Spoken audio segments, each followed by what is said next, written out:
नमस्कार, मी संजय भोकरे. आपण पाहताय जनप्रवास लाईव्ह. सध्या विषय एकच आहे. आज राज्याच्या राजकारणामध्ये एकच चर्चा चालली आहे.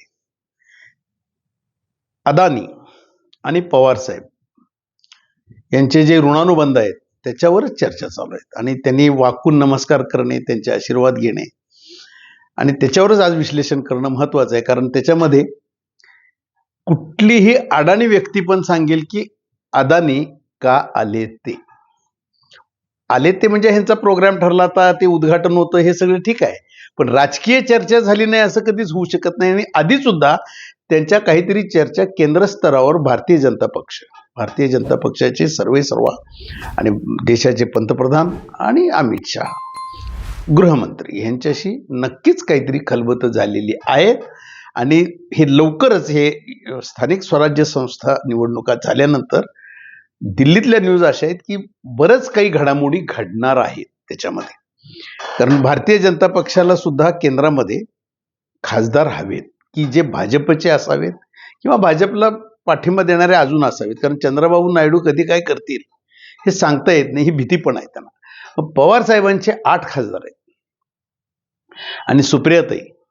मुख्य मुद्दा असा आहे की पवार साहेबांना एकच खंत आहे की सुप्रियाताईला ह्यापूर्वीच मंत्री करायला पाहिजे होतं, पण आपण ते केलं नाही. प्रफुल्ल पटेलांनाच कायम संधी देत गेलो आणि आता ती संधी अदानी यांच्या माध्यमातून चर्चा होऊन ती आलेली आहे. ही चर्चा आता सुरू झाली. सुप्रियाताईंना मंत्रीपद दिलं तर अजितदादा पण का खुश आहे? तर आता मंत्रीपद द्यायचं म्हटल्यावर तुम्ही काय करणार? बाहेरनं पाठिंबा देणार का विलीन करणार? राष्ट्रवादी एकत्र येणार आणि त्या कोट्यातनं तुम्ही जाणार? कसं होणार?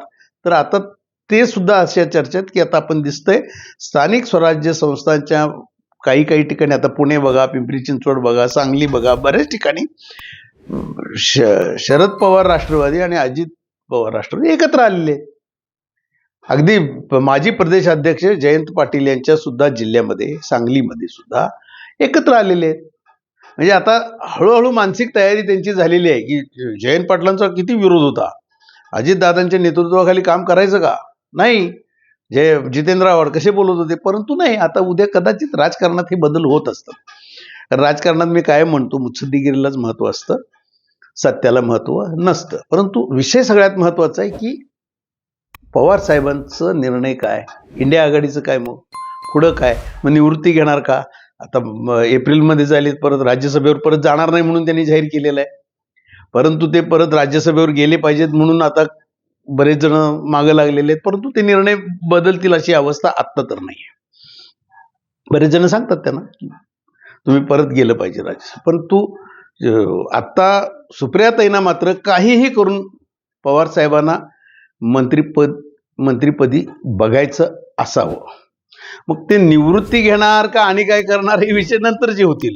परंतु विलीन केल्यानंतर काय होणार? मग इंडिया आघाडीतनं काय अवस्था होणार पवार साहेबांची?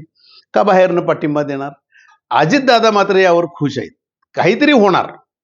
आणि आता ह्या आघाडी चालेल. अजितदादांनी आधीच अमित शहाना भेटून परमिशन घेतलेली आहे आणि त्यांचे खासदारही गेलेले होते, भेटलेले होते. प्रफुल्ल पटेल यांची पण चर्चा झालेली होती. पवार साहेब सुद्धा आता एकदम सौम्य आणि नरम आलेले दिसतात कार्यक्रमात. अजितदादांचं भाषण बघा, अदानींचं भाषण बघा. तर आपण सगळं बघितल्यानंतर हे पवार कुटुंबीय आता एकत्र येऊ लागलेलं आहे. रोहित पवारांची सुद्धा भाषा किती बदललेली आहे हे कळत आहे आता. आणि पवार साहेबांचे जे आमदार आहेत आणि खासदार आहेत त्यांची सुद्धा मनोमनी हीच तयारी आहे की आपण सत्तेत असलंच पाहिजे, सत्तेत गेलंच पाहिजे. त्यामुळे आता केंद्रात सुप्रियाताई तर आता मंत्री होणार, ही चर्चा आता कुठंही लपून राहिलेली नाही. आणि त्या मंत्रिपदी झाल्यानंतर अजितदादांना पुरती ताकद मिळणार आहे. उद्याच्या काळात मुख्यमंत्री पद जर का द्यायचं झालं, मिळायची शक्यता झाली यांना, तर अजितदादांचा क्लेम हा आलाच. अजितदादा पण अशा वेळेला जयंत पाटील, जितेंद्र आव्हाड यांची भूमिका काय राहते?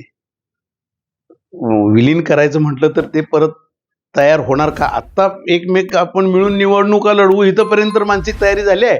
मग कदाचित उद्याच्या काळात विलिनीकरणाला हे दोघंही तयार होतील. सत्ता महत्वाची आहे. अजून इथनं पुढं 3 वर्ष 4 वर्ष काय काय करायचं विधानसभेचं आणि लोकसभा तिथं 3 वर्ष, आता 2 वर्ष होत आली ती.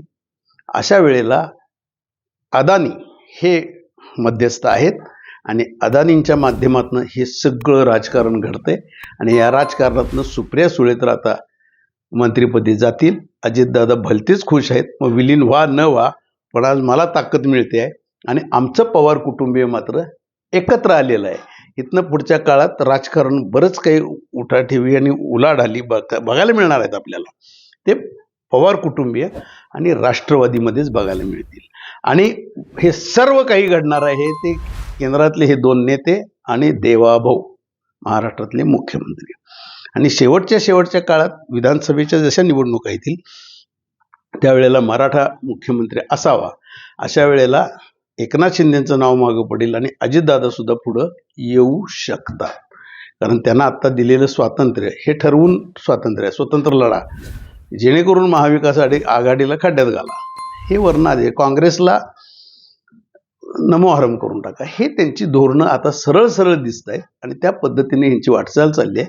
त्यात सुप्रियाताई मंत्री बनतील आणि जे राष्ट्रीय अध्यक्ष म्हणून अजितदादा आहेत ते तसेच राहतील.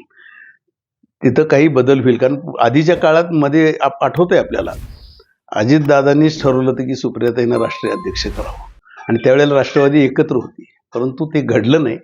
जयंत पाटील, जितेंद्र आव्हाड सारख्या नेत्यांनी तिथं विरोध केला, प्रखर विरोध केला आणि ते घडलं नव्हतं. परंतु आता बरोबर परिस्थिती उलटी आलेली आहे आणि मग त्याच्यातनं समेट सुद्धा होऊ शकतो. आता बघूया कसं कसं राजकारण होतंय, पण ह्याच्यावर विश्लेषण करणं अतिशय महत्त्वाचं होतं. म्हणून मी आधी म्हटलं, अडाणी सुद्धा सांगेल की अदानी असे कार्यक्रम स्वीकारतात, त्याच्या आधी काही खलबतं झाली नसतील का, तर नक्की झालेली असतात. राजकारणावर विषय होतात, राजकारणी लोक एकत्र येतात, उद्योगपती एकत्र येतात आणि राजकारणावर चर्चा झाली नाही असं कधीच होत नाही. आणि अदानी हे व्यक्तिमत्व सगळ्यांना माहिती आहे काय आहे ते. त्यामुळं बऱ्यापैकी आता सुप्रियाताई मंत्रिपदाच्या रेसमध्ये जातील आणि त्यांच्यासाठी काहीतरी गणित वर दिल्लीत चाललेलं आहे. आज इथंच थांबू, उद्या पुढच्या भागात.